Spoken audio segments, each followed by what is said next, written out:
ඔයාගේ ටින් නම්බරේ විනාඩි 2කින් ගමුද? හරි. මුලින්ම ඔයා යනවා වගේ Google එකට. Google එකේ search bar එකට යන්න.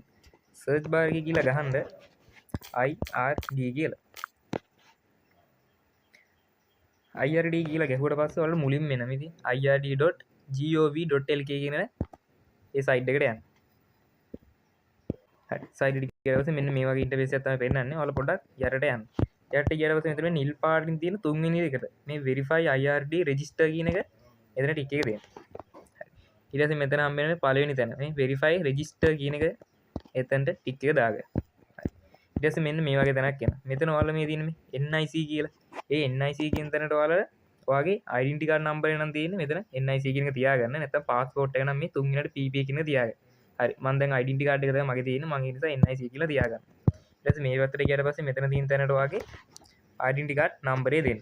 හරි. මම ඔය විදිහට දුන්නාට පස්සේ මෙතන තුන්වෙනිට මේ mobile number කියන එක දෙන්න. ඒ කියන්නේ ඔයාගේ phone මේ ෆෝන් එකේ තියෙන ෆෝන් නම්බරය දෙන්න. හරිද?